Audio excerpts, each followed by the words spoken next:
भारतीय सिनेमा के ऑस्कर पुरस्कार विजेता संगीतकार ए.आर. रहमान अपने बयान को लेकर सुर्खियों में हैं।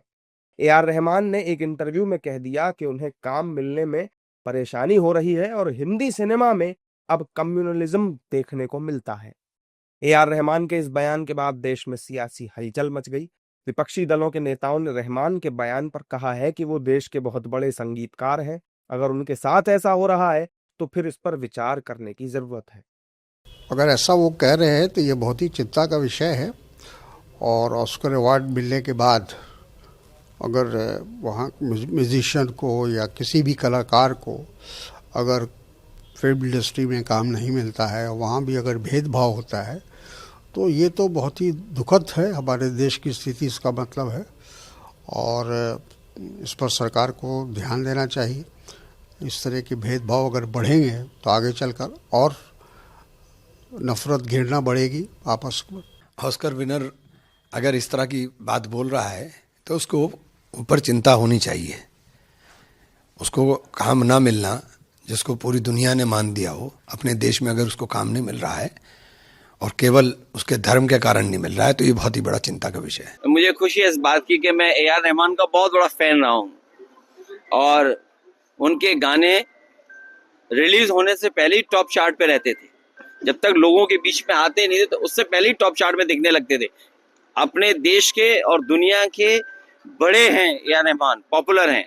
और मुझे खुशी इस बात की है कि नेताजी का एक दिन जब जन्मदिन मनाया था तो पूरे देश में अगर किसी गांव में उन्होंने परफॉर्म किया है तो वो हमारे गांव में परफॉर्म किया उन्होंने। और आर्ट के लिए, म्यूजिक के लिए, कल्चर के लिए किसी को भेदभाव की नजर से नहीं देखना चाहिए। ये बड़ी दुख की बात है। ऐसा है कि ए.आर. रहमान बहुत ही बड़े म्यूजिशियन है और ख़ास करके उसको ऑस्कर भी मिला था, दुनिया में माने जाने हैं। उनको इस तरह की तकलीफ होती होगी just for because he is a Muslim. तो मेरे ख्याल से ये बहुत दुख की बात है। ये ऐसा होना बिल्कुल गलत बात है। लेकिन दूसरी तरफ बीजेपी और उसके सहयोगी दलों के नेताओं ने रहमान के बयान में झोल झाल छिपे होने का आरोप लगाया। एनडीए नेताओं ने फिल्म इंडस्ट्री में टैलेंट के दम पर काम मिलने की बात कही है। एनडीए नेताओं ने कहा है कि रहमान के बयान में कोई सच्चाई नहीं दिखाई दे रही। फिल्म इंडस्ट्री में बहुत से मुस्लिम हैं और देश की जनता उन्हें प्यार करती है। मुझे लगता है कि यार रहमान जी के आरोप में तथ्य नहीं है, क्योंकि फिल्म इंडस्ट्री में मुस्लिम कम्युनिटी के बहुत सारे कलाकार भी है। सलमान खान है, शाहरुख खान है, आमिर खान है। ऐसे लोगों को यहाँ के मराठी लोग हो या सब लोग इंडियन लोग हैं, उनको पसंद करते हैं। इसीलिए मतलब ये यार रहमान को वो मुस्लिम है इसीलिए कोई काम नहीं मिल रहा है, ऐसा नहीं है। मतलब इसके पहले तो उनको अनेक फिल्मों में उनको संगीत का काम मिला भी है। देखिए, मुझे तो ये लगता है, वैसे तो फिल्म इंडस्ट्री का विषय है, लेकिन मुझे ये लगता है वर्तमान परिस्थितियों के अंदर किसी भी इंडस्ट्री में ट्रांसपेरेंट काम हो रहा है। पहले कुछ नेताओं की सिफारिश पे काम दिया जाता था, अब हुनर पे, कला पे, एक्टिंग पे, आवाज पे आर्टिस्टों को काम दिया जाता है। ट्रांसपेरेंसी आएगी तो मुझे लगता है कि जो मोनोप्लेट करके जिन लोगों को काम मिलता था उनको तकलीफ होगी और नेचुरली मुझे लगता है कि उनको भी इसी बात की पीड़ा है।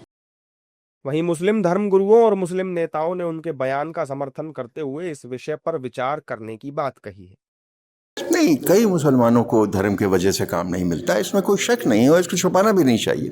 और इसीलिए हम बातचीत कर रहे हैं कि जो इख्तलाफात हैं लोगों में, जो शक व शुबा है लोगों में, उसको हमें कम करना है।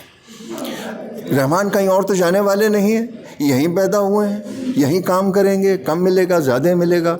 लेकिन ये औरों को समझना होगा कि ये बात चलने वाली नहीं है। और हर चीज़ का दौर होता है। देखो, एक टाइम होता है जब लोगों को तकलीफ़ होती है, एक टाइम होता है जब ये बातें ख़त्म हो जाती हैं। तो लंबी है गम की शाम, शाम ही तो है। देखिए, जहाँ तक मैं समझता हूँ कि फिल्म इंडस्ट्री हो या कोई भी जगह हो, कहीं के ऊपर भी बाकायदा कम्युनल नहीं होना चाहिए किसी को भी। और मेरे बहुत से ऐसे लोग हैं जिनको मैं जानता हूँ, क्योंकि मैं फर्स्ट 10 डेज मुंबई में रहता हूँ। जैसे बड़े निर्माता अब्बास मस्तान हैं और दूसरे लोग हैं जो पूरी तरीके से आते हैं, आके काम कर रहे हैं, उनको कोई दिक्कत नहीं है। अब इनको ए.आर. रहमान साहब को क्यों दिक्कत है, किस वजह से दिक्कत है, ये तो वही बता सकते हैं। संगीतकार ए.आर. रहमान ने कहा है कि उन्होंने बीते 8 सालों में हिंदी फिल्म इंडस्ट्री के भीतर सत्ता परिवर्तन और सांप्रदायिक भावना महसूस की है। हालांकि उन्होंने ये भी कहा कि उनके साथ कभी ये सब नहीं हुआ है, लेकिन उनके कानों में ये बातें आती रहती हैं।